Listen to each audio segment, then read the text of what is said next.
É difícil ser famoso nos dias de hoje. Sempre há repórteres ou fotógrafos por perto para assegurar que o mundo todo saiba de coisas que você preferia guardar em segredo. Não é possível comportar-se mal sem que o planeta inteiro logo fique sabendo.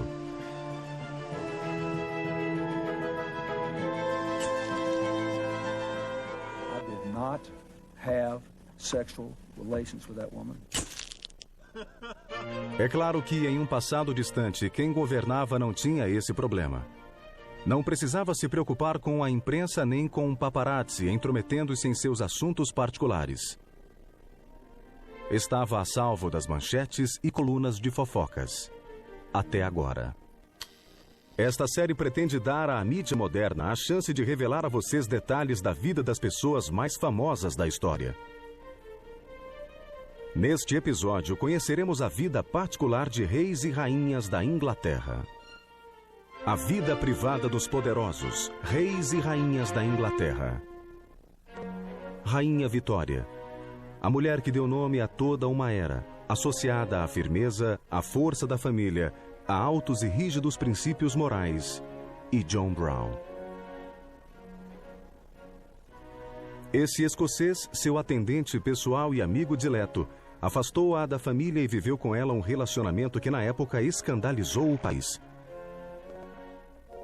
Um caso clássico de vida privada bem diferente da fachada pública. E Vitória viveu assim 18 longos anos, pois não existia mídia para bisbilhotar, e ela podia dizer a todo o mundo que não se metesse onde não devia. Hoje não seria tão fácil, mesmo para uma rainha, pois obviamente os impiedosos cartunistas dariam asas à imaginação. Now that's what I call a cable, Mr. Brown. I don't think for a second that Queen Victoria would have got away with it for so long with John Brown. And sometimes it makes me think of Charles and Camilla, that they tried and wanted and, were they keeping it under the wraps? There's no way she could have had this affair. And it's interesting to speculate as to whether it would have ended or whether she would have been forced to make an honest man of him. And would we have stomached that? I have no idea. I suspect not. I think that it wouldn't have been allowed to happen.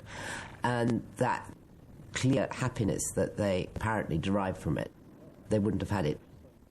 I think we would have had a very, very difficult time with it, and I think it would have been exposed, and I think then ultimately it would have become impossible for them because there would have been no hiding place. Rainha e atendente em folganças. John Brown era um guarda florestal escocês e fora chamado pela rainha para se tornar seu atendente pessoal permanente. Embora a rainha reclamasse da vida escandalosa do filho Alberto, os boatos sobre seu relacionamento com John Brown cresciam cada vez mais.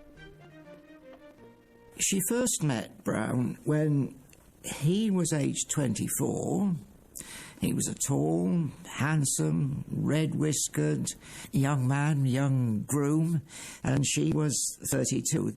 He was a part of the entourage up in Scotland, and Prince Albert had strongly, very warmly recommended John Brown to her as her outdoor personal companion. Of course, she obviously obeyed Prince Albert, and it wasn't long before she was making informal conversation with him, and he'd answer back. There developed quite a little rapport, and I think because she was queen and he was only a gilly, there wasn't any thought of any impropriety about it, but certainly she unbent before him in a way that she never did before. A rainha passou a confiar cada vez mais em Brown. E no fim os dois nada faziam para esconder sua amizade especial. Eram muitos passeios ao ar livre. Imaginem como isso repercutiria no público caso um paparazzo vendesse suas fotos aos jornais de domingo.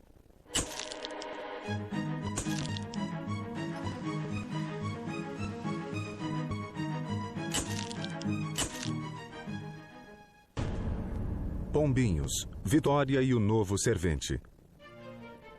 O escocês, que era bom copo e bom garfo, gozava de popularidade com a rainha, mas fez muitos inimigos na corte, que se ressentiam de sua presença e influência sobre a rainha. Não tardou para que os mexeriqueiros começassem a espalhar boatos aos quatro ventos. Victoria e Brown tinham se casado em segredo. Ela tinha dado à luz um menino quando esteve na Suíça. Tudo boataria, mas um tabloide moderno teria feito a festa com esse material. I think that we're fascinated by what happened with Queen Victoria and Brown because he was who he was. If we try to speculate about what would happen today, say Prince Philip had died about 15 years ago, leaving the Queen as a good-looking, very fit, middle-aged woman on her own, I think that the media and the world would have absolutely tolerated the idea that she had a companion, a nice man of her own class, obviously titled, has to have been himself a widower. There would be no other way, I think, that he could have acquired that status. I mean, a single man would have been suspect and a divorcee would have been too risque. Não só os mexeriqueiros incomodavam Brown. Toda a família real o desprezava. Queen Victoria bustled about interfering with everybody, and he did too. He wouldn't allow people to visit the Queen or go to see the Queen. He was obviously quite a complicated guy, and he wasn't someone who liked to stay completely in the shadows, and he liked kind of throwing his weight around a bit. But that was what attracted her, and she wasn't going to be attracted to some small man who was going to sit in the corner and just come and go at her beck and call. Prince of Wales, Bertie, he loathed Brown so much. Princess Alice once said, you know, he can talk to the Queen about anything, and we, her children, we're restricted into the subjects that we can talk to her about. John Brown morreu em 27 de março de 1883 com apenas 56 anos. A entristecida rainha escreveu: "Chorai comigo, pois o melhor e mais honesto coração deste mundo deixou de bater. Minha tristeza é enorme, e não sei como sobreviver a ela." A rainha sobreviveu 18 anos. Quando morreu em 1901, seus inimigos membros da família real puderam se vingar do homem que odiavam, mas que havia cativado sua rainha.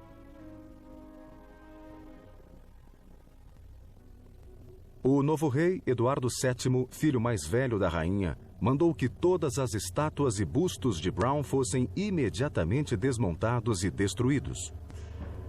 Essa foi a primeira coisa que Eduardo fez sem precisar pedir permissão da mãe.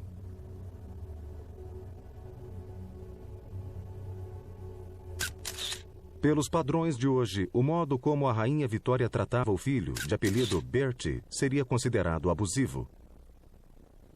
Não fisicamente, mas mentalmente. Porque ela fez uma longa e maldosa campanha contra o filho, o que manteve os jornais da época bastante ocupados.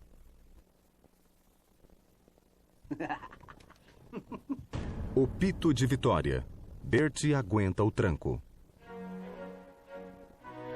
Vitória sempre teve um relacionamento interessante com os homens. Um deles, em particular, que levantou muitos mexericos foi Lord Melbourne, o primeiro-ministro britânico quando Vitória foi coroada rainha em 1837. Era 40 anos mais velho que ela, mas parecia gostar em demasia da jovem e inexperiente monarca. Well, hello, my dear. There was certainly a chemistry between them.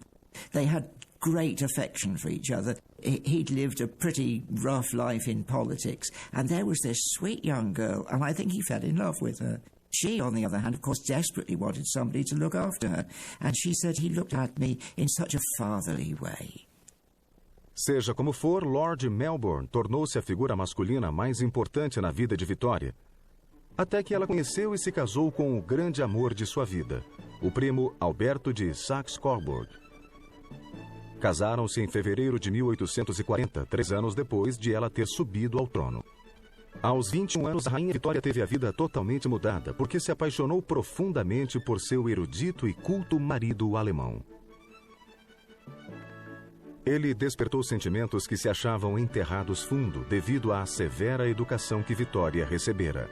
Principalmente seu lado sensual desabrochou, um traço bastante comum em todos os monarcas hanoverianos.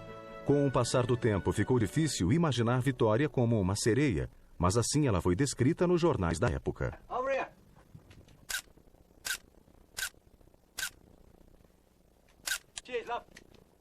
Por sorte, Alberto podia satisfazer sua rainha, que em troca lhe deu nada menos que 9 filhos nos 17 anos que se seguiram. Alberto Eduardo foi o segundo filho. Nasceu em 9 de novembro de 1841, num parto difícil e doloroso para a rainha. Entretanto, ela parecia encantada com o recém-chegado, o segundo no espaço de 1 ano. Era o primeiro herdeiro masculino da linhagem real da Casa de Hanover. E a rainha e o consorte estavam determinados a prepará-lo para a difícil arte de reinar. Assim, quando Eduardo completou 7 anos, Alberto e os tutores puseram mãos à obra. Educação, educação, educação. Era o que queriam dar ao menino. E, excluindo quase todo o resto, foi exatamente isso que ele recebeu. There was a team of tutors producing the most harsh regimen that you could possibly imagine for this poor young kid. He was given 6 or 7 hours of study every day, 6 days a week, no light reading, harsh physical exercise for the rest of the time. And his tutors were given the specific instructions that he should go to bed physically completely tired every night. Mas Vitória começava a mostrar sinais de profundo desgosto pelo filho, que considerava teimoso e indolente. Por isso, o regime do rapaz tornou-se ainda mais opressivo. À medida que crescia, o jovem desenvolveu gosto por mulheres, diversão e música, mas Vitória e Alberto não lhe davam nada disso. E pressionavam o príncipe, que começava a gostar da vida social. No verão de 1861, a situação piorou.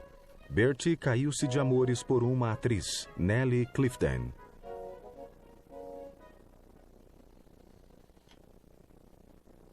O Príncipe e a Atriz, a História Secreta.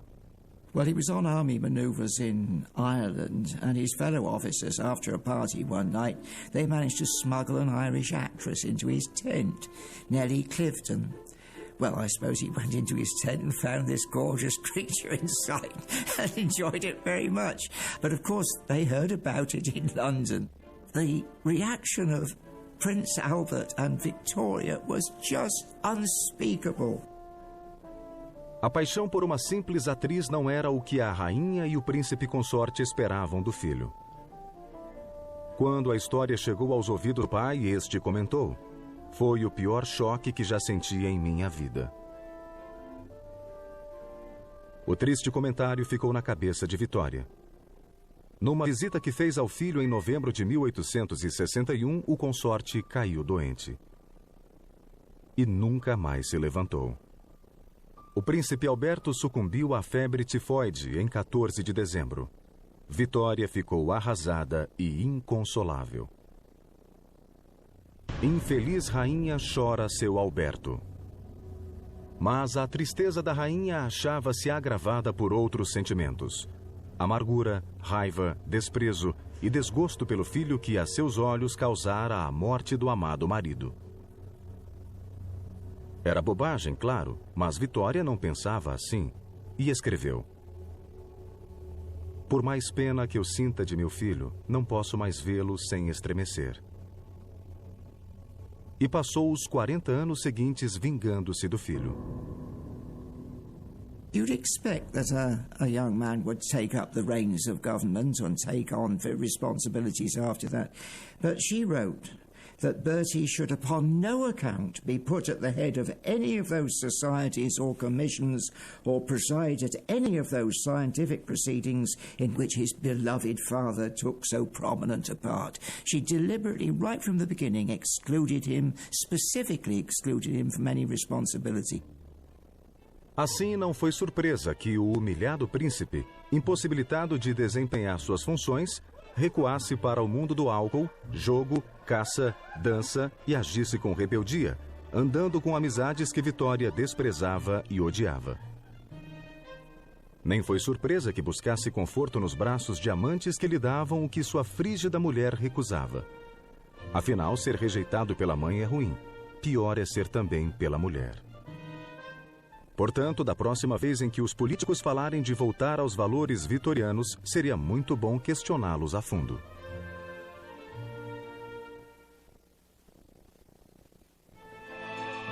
A vida de rei na Inglaterra medieval era bastante difícil no mais das vezes. Havia gente demais querendo esse posto. Claro, nem todos podiam pôr as mãos na coroa, por isso havia uma luta surda para ganhar a preferência de quem a ostentava na cabeça. Todos os cortesãos tentavam achar seu lugar no coração do rei. Este é Piers Gaveston. Se alguém conseguiu a afeição de um rei, foi ele. Piers era o favorito de Eduardo II, que subiu ao trono inglês em 1307. Não só favorito do rei, como, na verdade, seu amante. O rei apaixonado. Chocante. He was extremely fond of Gaveston to the point of homosexual love. Even at the time, there was a medieval writer who said, "I never knew anyone who loved another man so much as him." Não era brincadeira ser homossexual na puritana Inglaterra da Idade Média. A homossexualidade era considerada uma heresia, um pecado contra a natureza. Quem a praticasse tinha, diziam, bilhete direto para o inferno. It was against church teaching. People didn't like it. Bishops spoke against it. A ideia de um rei abertamente homossexual, de certo, não é tão chocante hoje. I think that it would be actually quite possible, because it's not a very difficult stretch of the imagination to imagine us having an openly gay Prime Minister. And if we can encompass that, then I think you could go forward to an openly gay king. There would be no question of having a camp partner who lauded it around Buckingham Palace, you know, sort of maybe in drag. That I really can't see. But a, so to speak, sober, quiet, long-term, clearly loving relationship would be stomached and would be all right, but my God, it would be interesting. Serem governados por um rei homossexual devia ser alarmante para os poderosos barões ingleses. O que era pior, eles simplesmente odiavam Piers Gaveston. Piers era um dandy extravagante, empoado e perfumado, charmoso mas untuoso. Acima de tudo, era intoleravelmente arrogante. Nada disso incomodava o rei Eduardo, que parecia encantado com um ambicioso amigo. Mas algumas caricaturas em um tabloide chamariam o rei à razão e o tornariam mais cuidadoso. Gaveston just held the prince absolutely mesmerized. He just gave Gaveston virtually everything. I mean, the most important thing he gave him was the earldom of Cornwall. The Duke of Cornwall is the prerogative of a royal, not a jumped-up bloke like Gaveston. When he had his coronation, who presented the great crown of St. Edward? Gaveston. And that just infuriated the barons. They hated him. Eduardo não ganhara as preferências do pai, Eduardo I, que suspeitava profundamente das relações do filho com Gaveston. Como o príncipe Eduardo tentara persuadir o pai a doar terras ao amigo, mas o rei ficou tão furioso com a sugestão que atacou fisicamente o filho e expulsou-o do quarto. Rei se enfurece com Ed. Eduardo I era um guerreiro apelidado Martelo da Escócia e achava-se amargamente desapontado com o filho, que se dedicava a estranhos passatempos como assentar tijolos, algo que ele considerava impróprio para um príncipe. Tão diferentes eram pai e filho que correram boatos de que o príncipe não nascera da semente do rei. Eduardo tornou-se rei em 1307, casando-se no ano seguinte com a jovem Isabel de França. Ah, Isabel! Pobre infeliz Isabel, destinada a tornar-se uma das mais aviltadas rainhas da Inglaterra. Almost every royal marriage in those days, which was an arranged affair, it was political. You know, to begin with, she was just a little 16-year-old. When she married him, she was quite an innocent, sweet young thing, quite unversed into the sort of world that she was being brought into. Edward, I don't think he could care less about a 16-year-old princess he'd never seen, and he himself was 24. There was an 8-year gap. Talvez a rainha tivesse visto os sinais quando Eduardo insistiu que Gaveston carregasse a coroa e a espada de Santo Eduardo na cerimônia de casamento. Mexericos da corte davam conta de que Eduardo passara todos os presentes de casamento a Gaveston. O banquete foi organizado por ele, mas acabou em desastre.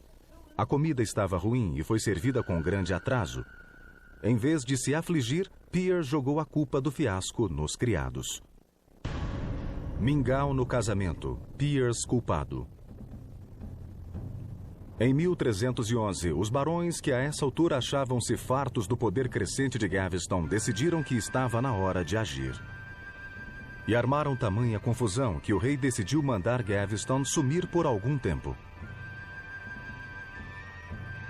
De comum acordo, ambos resolveram que Piers faria uma viagem ao exterior. Assim, acompanhado de imenso séquito, Eduardo foi ao porto de Bristol, onde se despediu do amigo emocionado.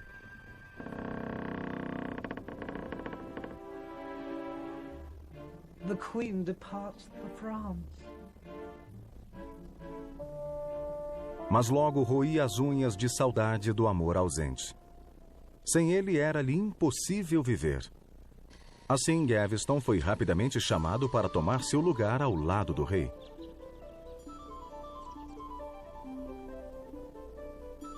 Dessa vez, porém, muita coisa estava em jogo.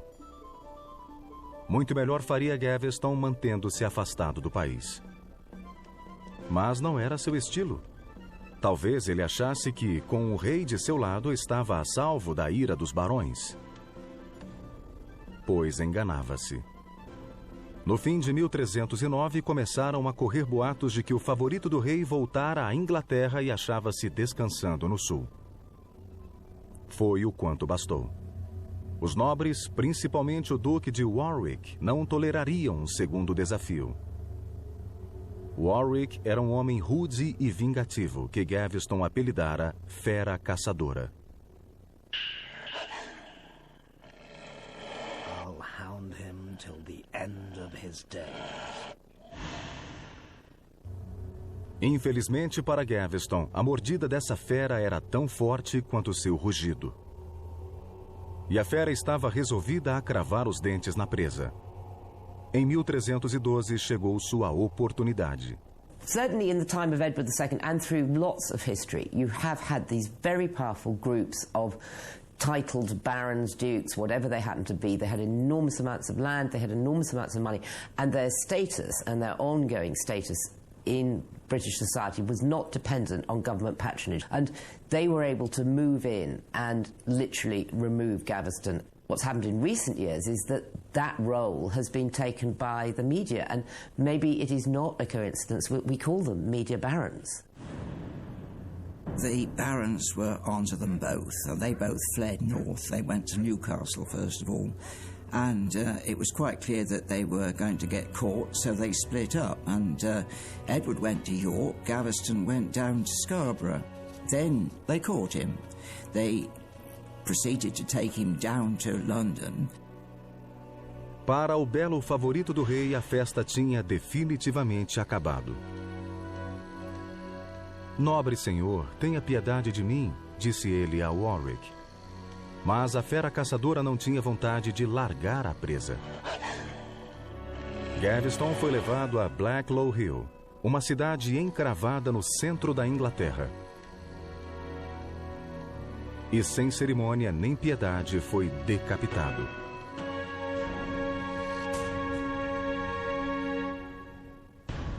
Sem lágrimas para Piers.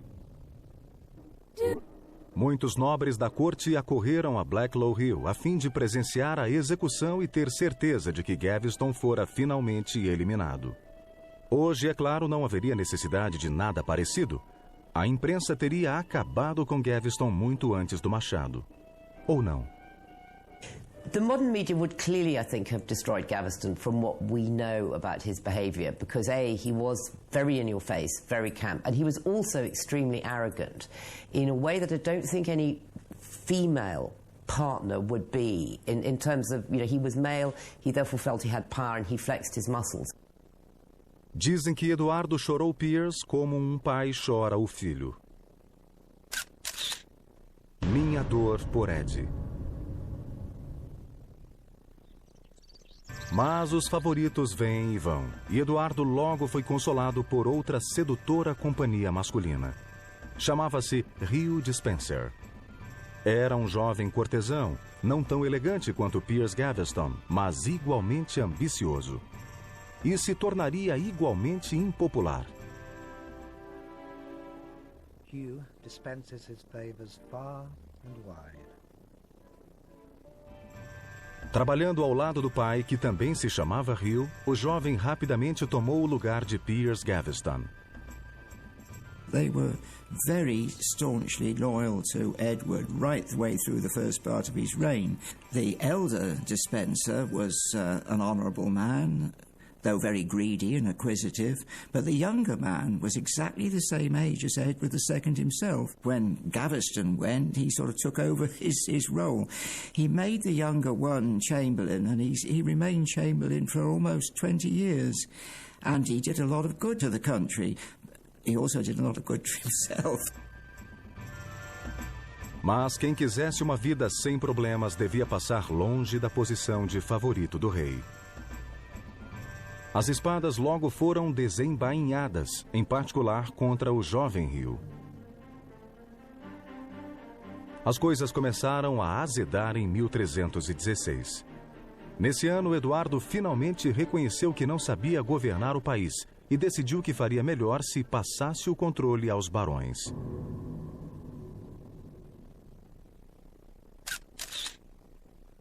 Ed vai passar o bastão. Não era uma boa notícia para os dois Despenser, que, tal como Gaveston, agora se achavam em colisão com a poderosa nobreza. Havia ainda outro agravante. A rainha também odiava os Despenser. Talvez não tanto quanto odiava o marido que a ignorara, humilhara e ofendera, mas odiava-os do mesmo modo. There was a diplomatic problem with France. She was the wife of Edward, and she was the sister of the King of France. So the Pope thought that she was the perfect person to intercede between the two. She was very cunning. She was no longer the sweet 16-year-old that we came across earlier. She had learnt a lot in those years. When she got to France, it was quite clear that she'd gathered around herself a lot of supporters. In particular, the one that she had her eye on was Roger Mortimer, and she engineered Mortimer's escape from the tower. He shinned down a rope from the tower, made his way to France, and there they lived in open adultery. O casamento é um laço sagrado entre homem e mulher, mas alguém se interpôs entre mim e meu marido para desatar esse laço. Só voltarei quando esse intruso for removido e usarei trajes de viúva até conseguir me vingar. 3 é demais em um casamento. Não era preciso ser um gênio para saber quem era o intruso. Isabel tramou a cruel vingança passo a passo e não tardou em realizá-la. Em setembro de 1326, ela desembarcou na Inglaterra com algumas centenas de seguidores, tendo ao lado Eduardo, o filho mais velho, então com 13 anos. Era o futuro Eduardo III. Edward was completely panic-stricken and tried to escape, but she was winning the day. And the townsfolk of London, that is, the citizens of London, were very much on her side. Os Despenser são dispensados. Para os Despenser, tal como acontecera com Gaveston, o fim achava-se próximo. Hugh, pai, teve morte mais branda. Foi enforcado em um patíbulo comum de Bristol e esquartejado em seguida. Para Hugh, filho, reservou-se algo especial. Primeiro ele foi levado a Hereford, perto de suas terras, nas Charnecas de Gales, tendo por vestimenta um saco e cinzas. Foi insultado e apedrejado pelos aldeões nos vilarejos por onde passava. Após um simulacro de julgamento, ele foi içado a uma escada, onde sua genitália foi cortada e jogada ao fogo, como punição pelos atos desnaturados que ele praticara com o rei. He was brutally dispensed with. Mas a rainha não estava satisfeita. Ainda fazia questão fechada de se vingar do negligente e detestado marido. Primeiro, Eduardo II foi deposto, e o filho foi coroado rei Eduardo III, a 29 de janeiro de 1327. Pela primeira vez na história da Inglaterra, uma rainha e seu filho destronaram o monarca.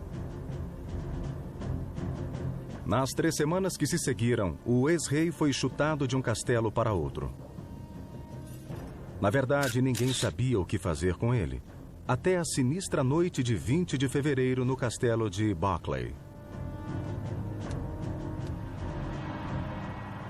Deixemos que Holinshead, cronista da época, descreva o que aconteceu ali.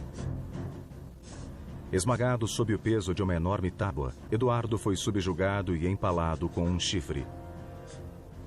Em seguida, enfiaram-lhe no corpo através do chifre uma tenaz em brasa que, empurrada até as entranhas, queimou-lhe o ventre por dentro.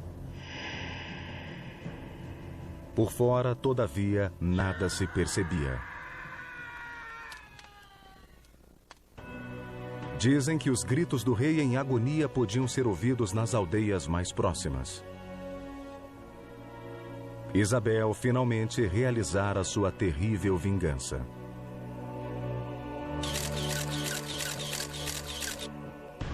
Um sufoco no rei inútil. Se a imprensa popular de hoje descrevesse o rei Jorge IV, certamente usariam termos como vistoso e encrenqueiro. Jorge Encrenqueiro. Era beberrão, glutão, viciado em drogas, mulherengo e fantasista. Sem falar na autoindulgência, na incrível capacidade de fazer dívidas e na mania de largar amigos e aliados políticos sempre que lhe conviesse. Nascido em agosto de 1762, filho mais velho de Jorge III e da rainha Carlota, Jorge era bem apessoado, de penetrantes olhos azuis e compleição harmoniosa. Sim, o jovem Jorge era um príncipe muito popular e o país esperava dele grandes feitos. Não só os pares da corte georgiana, mas também o povo humilde. O belo Jorge, príncipe do povo.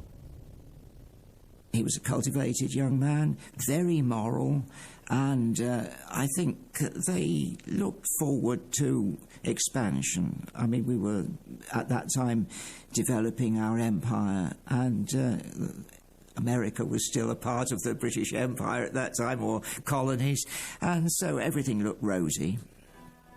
Mas os famosos hormônios da família não tardaram a se manifestar. Jorge tinha levado uma vida regrada, mas quando pôde se mover com maior liberdade nos círculos sociais, começou a conhecer as mulheres. Jovem e saudável, Jorge gostou do que viu. O primeiro objeto de seus desejos foi a famosa atriz Mary Robinson, dona de beleza estonteante. O novo amor de Jorge. Os boatos ferveram. Diziam que Jorge havia declarado eterno amor à atriz. Eterno, isto é, até que outras jovens abençoadas pela prodigalidade do príncipe aparecessem. E não havia dúvida. Jorge era considerado atraente pelas damas, um verdadeiro presente para os cartunistas de hoje. My dear, how lovely to meet you both. As extravagâncias e paixões de Jorge aumentaram ainda mais o abismo que os separava do pai. De fato, o rei Jorge III era um severo pai de família que considerava o comportamento do filho simplesmente abominável. They were two totally different characters. As I said, George III was very moral, very upright, very quiet, and very domesticated. Prinny, very intelligent, very articulate, very artistic, very exhibitionist, and I think that he simply burst out of the bounds that his father wanted to put round him. They wanted the best for him, and they were all the time trying to force him to be good. A essa altura, o príncipe achava-se pesadamente endividado mas tudo parecia em ordem, pois em 1783 ele se mudou para o esplendor de Carlton House, em Londres, recebendo do pai uma pensão de 50.000 libras anuais. Além disso, o parlamento concedeu-lhe um bônus de 30.000 libras para cobrir suas dívidas. Mas George não resistiu à elegância da nova mansão onde morava. E num piscar de olhos, os gastos com mobília e reformas chegaram à estratosfera. E, de novo, o incorrigível príncipe se viu atolado em dívidas. Dessa vez da ordem de 250.000 libras. Mas George resolvera se apaixonar de novo por uma mulher mais velha que ele, Maria Fitzherbert. Dessa vez o romance trouxe dores de cabeça.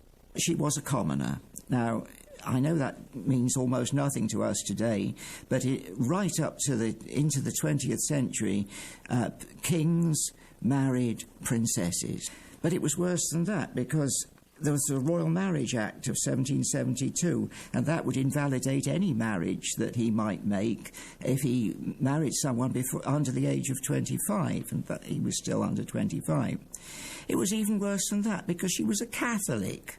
Now, the Act of Settlement in 1701 made it impossible for any prince who married a papist to succeed to the throne, and poor Maria Fitzherbert was a papist. Also, she was quite a moral young lady, and she would not be his mistress. Mas George não era homem de desistir por motivo tão pífio e casou-se com Maria, só que em segredo. Chegou a subornar um ministro anglicano para oficiar a cerimônia. Imaginem quanto não valeriam algumas fotos tiradas por um paparazzo indiscreto nos dias de hoje. Sem demora, a história do casamento chegou à corte londrina. Mas o príncipe simplesmente negou tudo. Isso é um escândalo, esbravejou ele, indignado. Mas esqueceu-se de mencionar que era verdade. Terá George casado?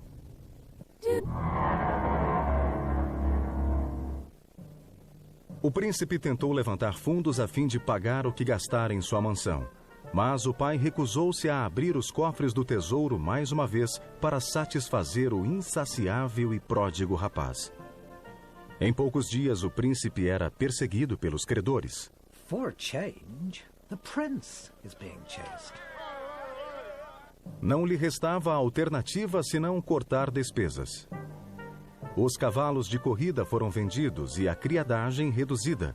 Mas o principal foi o ato público de contrição feito pelo príncipe, que prometeu solenemente retirar-se da vida social até pagar todas as dívidas.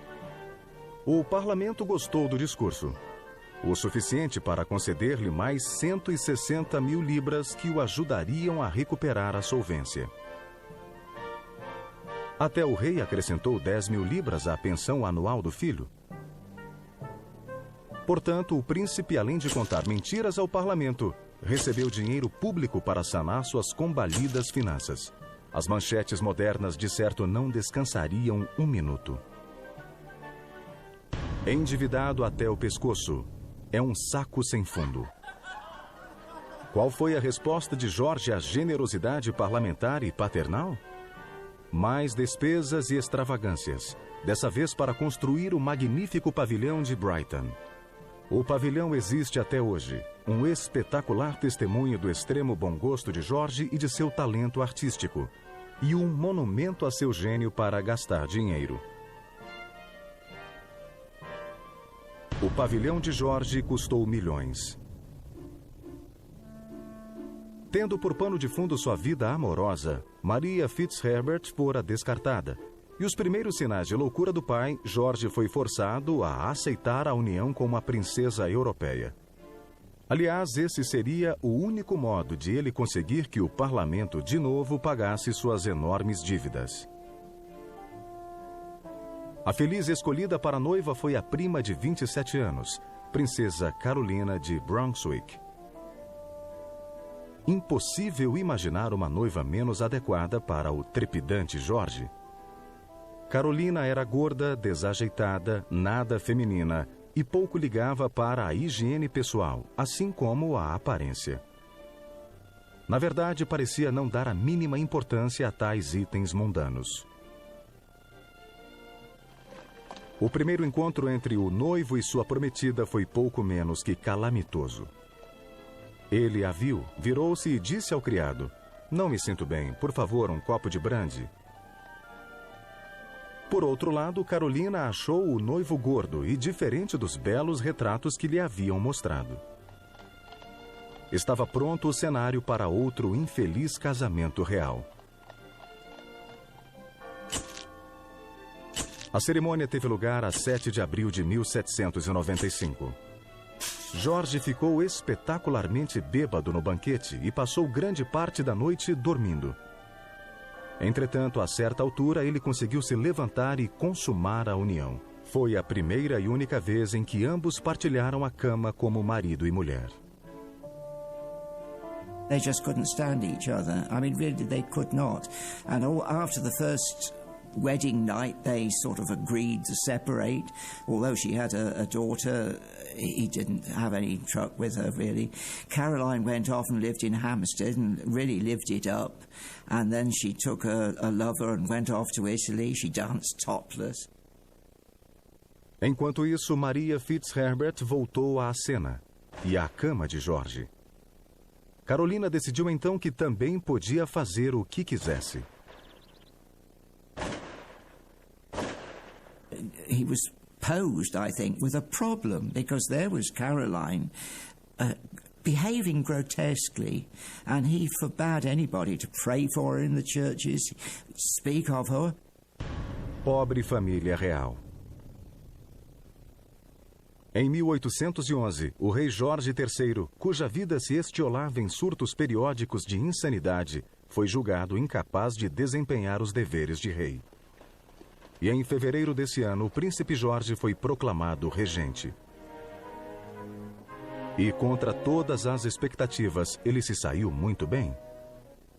Look around London. He transformed it. Regent's Park, Regent Street. He also patronized artists, writers, Jane Austen, Buckingham Palace. He had the devil's own job to get the money to do that, but he pushed it through. He was an egomaniac.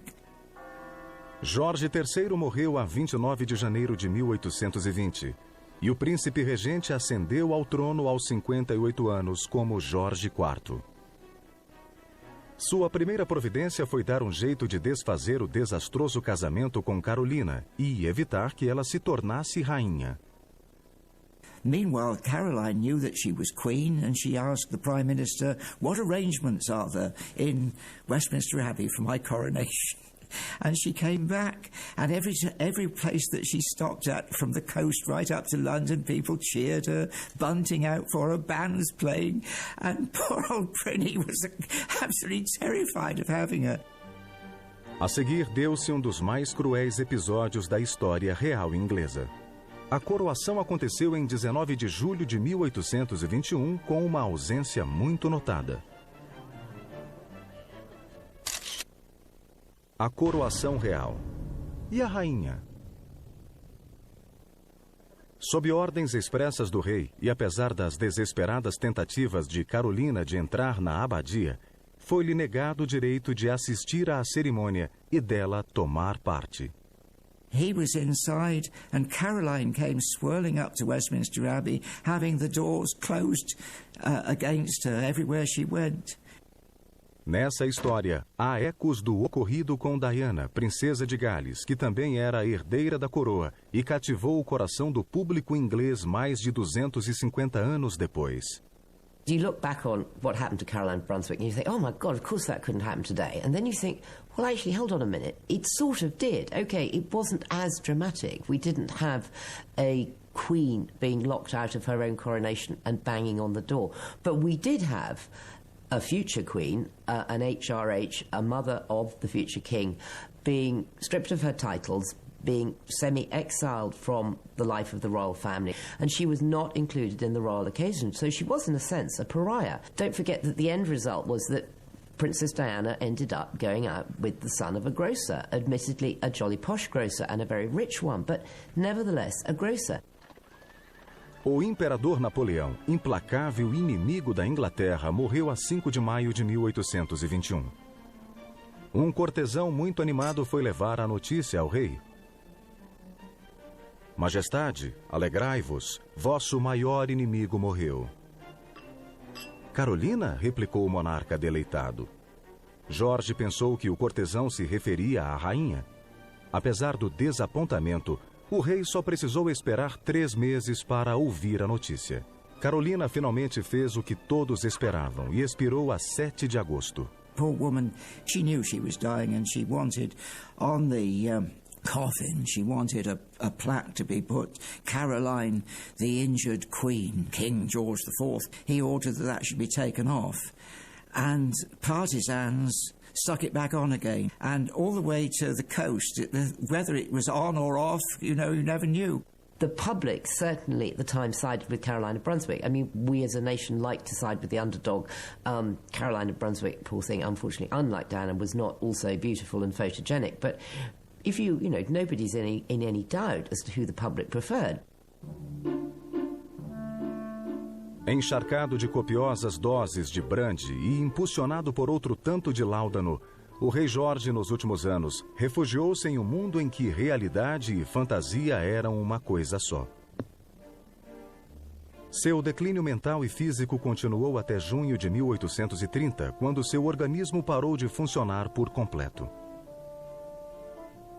Jorge morreu sem o amor do povo, que se cansara de um monarca que levara uma vida de dissipação e que soubera resistir a tudo, menos às tentações. Um homem que se preocupara com a reputação e com um lugar na história, mas não soubera merecer nenhum dos dois.